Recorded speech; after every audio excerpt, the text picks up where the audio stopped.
A lot of newer technicians tend to shy away from printer tickets when they come in. It's something that I've noticed. You'd think as a concept, printing something to a printer and it doesn't print, it would be a pretty easy ticket. The issue is that people have trouble visualizing what is actually going on in the printer, and then when they see tickets like fuser errors or we need a maintenance kit changed out, they get a little bit overwhelmed. So I want to show you guys from top to bottom how these work. There's some secret menus in them. They're not really secret, but unless you know to look for them, so I'll show you those. Also, if you get that fuser error, you change out the fuser and you're still getting the fuser error, what do you do next? So as we go through the printer from top to bottom, I'll show you the problems that we run into on each piece as we go through. That way you have a pretty good chunk or a pretty good arsenal, so whenever you see one of those tickets, you can kind of walk up and start troubleshooting right away. So let's speed it up and let's get into it. So this is a Lexmark MS811. It's a medium to large printer, meaning it can print thousands of prints. I think the last one that I changed out actually had 875,000 prints on it, and a part with that in the back of it, and I had recently replaced it. So these are stack printers, and what I mean by that is this drawer right here, this is one drawer. So you can buy additional drawers and they will snap in the bottom. So if you see one of these, or even a printer just like this and it has a lot of drawers, and they run about 200 bucks, maybe more, just depending on the printer, so they're not cheap. The printers that you most commonly see or have dealt with are those small desktop printers, so those are a lot different than these. Not gonna go over those. They will have the same concept of printing, but the difference is gonna be in the ink. Those are inkjet, so they're really expensive to run.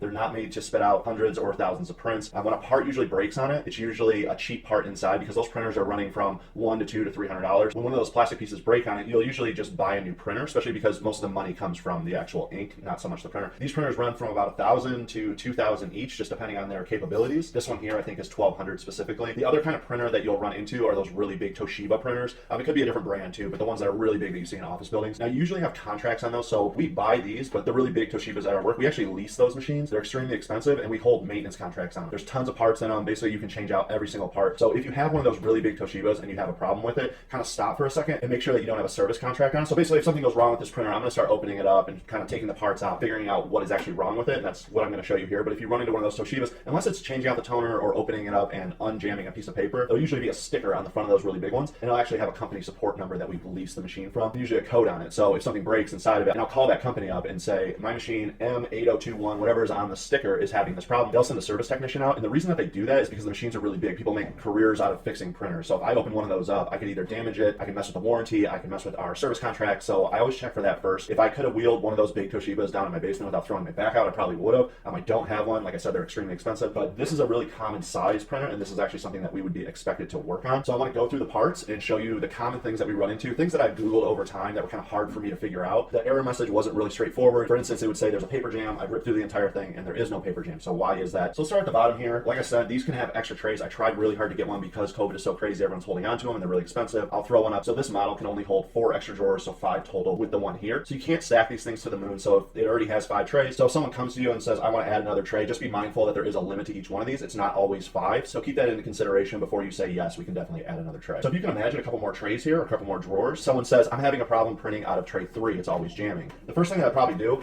is I open up this tray and then it comes out.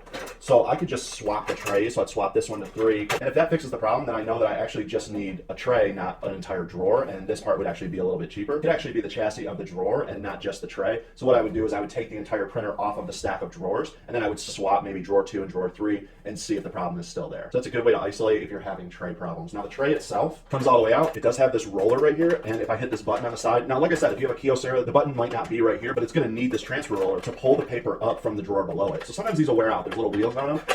So they make them really easy to snap in and out. A little hard with one hand, but I just snap this piece out, put a new piece back in, see if that resolves any issue. Sometimes we'll do them ahead of time just so that we can be proactive as well. So I don't know how well you can really see this, but I have this tray in the legal size. So it's the longest piece of paper that fits in this tray. But there are 4 little fingers here, and you can see the one on top and the one on the bottom are actually sticking out. And that's physically telling the printer what size paper I have in there. So if I push this button down, and be mindful on some of these printers, they have this lock button here. So if you tell someone to move this back and forth, and this lock piece is in position, they're going to grab this and they're going to start pulling really hard, and I've seen people break these. So just be mindful that there's this lock here. So I'll unlock that, and it has some of the common sizes there, so I'll just line that piece up. Now I'm lined up for legal, or probably the most common piece of paper. On the side, you can tell that the top 2 pins are now sticking out. There's one sticking in and the bottom is sticking out. So the reason that I mention that is I've seen these stick. So people will say, hey, it keeps asking me to load legal paper, but I have it on letter. I'm trying to print the letter size, but it keeps asking me. So what will happen is over time, these little fingers will start sticking. So what I'll do to resolve it is I'll actually take the tray out, and then I'll just use a tap it a couple times, and then these fingers will kind of pop out of place, because sometimes just some gunk gets in there and then they'll stick. Not really much else I can do other than clean it out a little bit or replace the tray, but to be honest, it usually works pretty well, so just keep an eye on those. So next, if we print to the tray,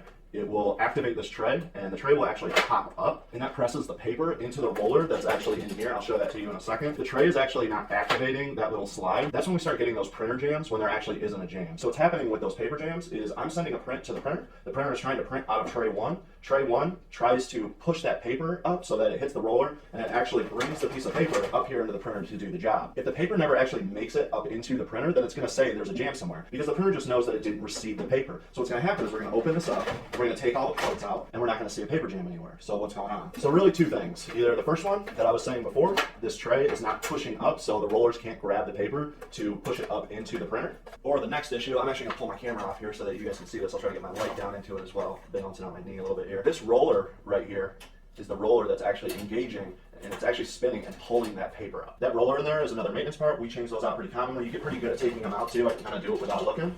And there's just a little snap clip on the side, so it goes onto the rod in there, and then this clip is actually what is snapping it on. So what I did was I just stuck my hand in there, and I pinched that, and I just kind of wiggled it, and it came out. The reason I want to show you this part is these wheels have little grooves on them. This one's pretty dirty, but even though they have the grooves on there, they wear out, and it'll still look like they have them on there, but that drawer could be engaging, and almost 80 or 90% of the time, when I change these rollers out, that's when that printer jam stops. You usually get a box ahead of time, so you'll order a maintenance kit. Like I would order a maintenance kit for a Lexmark MS811. It would come with all my rollers, plus a couple additionals, because usually you have extra trays. And it'll come with a fuser, which I'll show you, but it'll come with a bunch of these rollers here. So I would just take this part out, and then I would put the new one back in. It'll snap back in, and then I would test that printing again. Because we're talking about the rollers and changing them out, this is also a maintenance piece, so I kind of want to give you a close-up. And like I said, this is a Lexmark.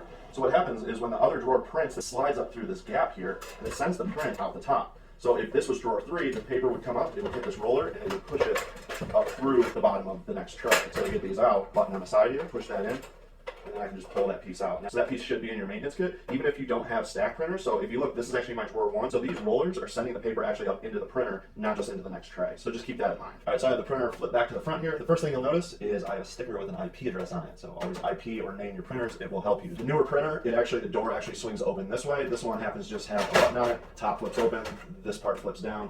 So this is our toner right here. This is where we get our big differences between those little printers that are sitting on top of a desk. Those little printers actually have liquid ink that are spitting ink onto the page and creating the print. This has toner inside of it. I can actually shake it, and I can feel the toner back and forth, so when these are empty, it's pretty obvious they're really light. The reason that we use toner over ink is toner is a lot cheaper, like cents on the dollar cheaper. If you're ever wondering the cost, when you go to buy the printer, or if you look it up online, it'll usually say so many cents per page, and it means just that. How much does it cost to print one page? The only job that the toner actually has is only to dump the toner for other parts to use. So if you're having some kind of quality issue, it's not going to be the toner. Now, if the pages are really faint, or if you're getting huge blotches of ink on the page, you could have a leaking toner, or the toner could be stuck, so it's not giving enough. So it's worth a try changing one of these out, but usually this isn't the problem if it's full. Pull the imaging unit out that sits behind it. Sometimes these can be the same part. They're not always separate. I'm gonna put this part down and I'll explain it in a second. I wanna explain where the page hits next, and this will make a little bit more sense. So I've moved my camera here so you can see this. So the page is starting to come up from the tray below it. This is the next place that it's gonna hit. It's gonna go along this charge roller here. This is a maintenance piece. So this charge roller will actually pop out. So I will pull on the right side first, and it should snap out here.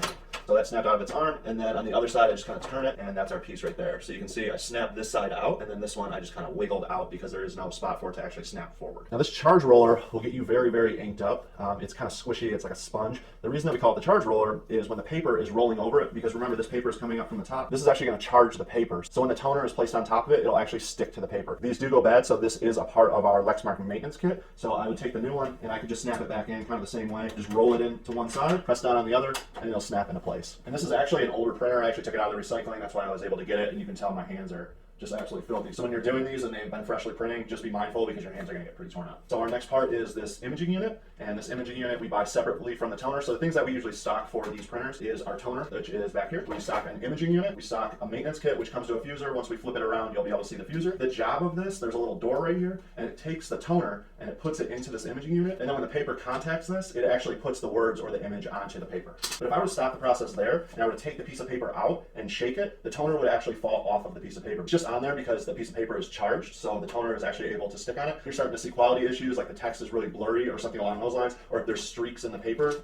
first thing I would do is probably try another one of these from another printer, put it into this one. If it doesn't have the problem, then I know I need to change it out. I try not to change these out prematurely just because of the cost of them. So I flip the printer around because I want to get into the fuser, but I want to go over this first because it's kind of a funny story that every single tech has. Same exact story of the user doing this. If we're going to hook up a local printer, we're going to use our local USB cable, and that will plug into this port right here. We want to plug into the network, plug into the port on top of it. So what happens is someone gets a local printer, plug it in, and they call us up and say, hey, I'm trying to plug in my printer. And either they can't install it because the computer can't see the printer, or we can't see the printer, so we start asking them, is it plugged in? They say, yeah, I swear it's plugged in. Well, this is the correct port here. The network port above it that I plugged in our network cable. I unplugged this, fit perfectly in the network. So they swear up and down that they have it plugged in. Do technically have it plugged in. Watch out for that. It's basically a story that every single technician talks about. Also, if they're doing a local connection and the printer is behind them, let's say, or it's a little bit farther away, they might have an extension. So this is my camera, so I have an extension so that I can have the camera over here. Obviously, my computer's behind me. So they might have it plugged here, but the extension might have gotten unplugged. So just keep that in mind. Now back to our actual printing process. So this one's pretty easy. The door flips down. I've seen other printers where this has to pop off the top. So if you're starting to get some resistance, there might be another piece that needs to come off first. This model, we happen to not need to do that, but this door actually does need to come off like this. So it has these little U hinges on the bottom. So I'll just set this door to the side, flaps here, this comes down.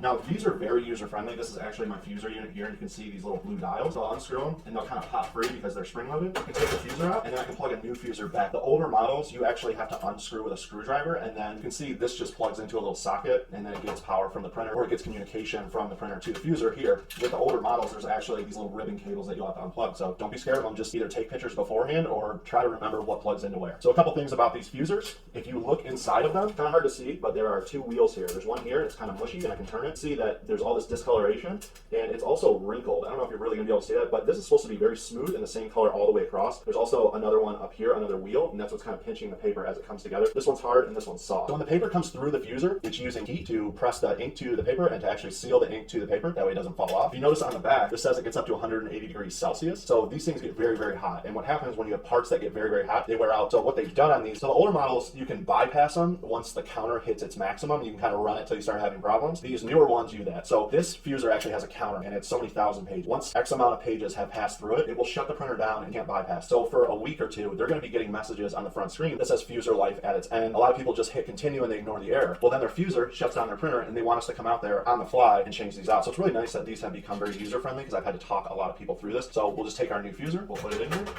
It'll snap in, it's kind of more of a feel thing. We'll screw in our screws, put our other door back on, and we're good to go. So a couple things that I want to tell you about the fuser though. First one, turn the printer off before you do the fuse. Second thing is, if they've been running prints all day, that fuser's going to be hot, so be careful. Now I want to get into these fuser errors because people have problems with them. I've seen a lot of people chase their tail. They say, I changed out the fuser, I restarted it, I'm still getting the error. So the fuser has to heat up, and it has to heat up to that 300 plus degrees, whatever I said it was. To do that, it takes a lot of power. So just like a PC, the printer kind of goes through a post, it boots up, and it starts going through and checking all of its components. So one of those checks is to heat up that fuser and to spin it and make sure that it works. If the fuser can't heat up or it can't spin because it needs so much power, then it's going to throw the fuser error. So there's three things that usually happen. Either power supply is going, and you can actually change them out. I recommend not. I changed out both of them and still had the error. Usually they're end of life. I really haven't seen the power supply go on a lot of these. It's actually really rare. The next two is what really sparks the error. So first one is, in the manual, it will say plug this printer directly into the wall. Don't ever plug these printers into a power strip because they pull so much power. The other day, actually, I saw two of these on a power strip, and they were saying that one was airing out. So I saw that fuser error, plug both the printers into the wall, the error cleared, and we haven't seen it since. The next one's more rare, but I have seen it a handful of times. Commercial buildings have more than one leg of power coming into the building. So the electrical company will actually have a problem on their side, or the building will have a problem, so only half the building will have power. If that ends up being the case, printers will be powered up, but they're still getting that fuser error. That's because the wall outlets are hot, and they have enough power to light up the printer, but they don't have enough power to spin the fuser, so you'll get that fuser error. So if you see those fuser errors, could be a power issue. That's probably the most common fuser error that I see, so keep that in mind. So hopefully we can keep this somewhat in focus because it's an LCD screen, so it doesn't really like me. It's just saying that tray 1 is empty at the bottom, but there's always going to be a settings here. So if I click on settings, the first thing I want to show you is sometimes these menus are goofy. Like this says network port, this says standard network here. So where do I put in my IP address? So this STD setup here is actually where I would click on, and then I can do my TCP IP,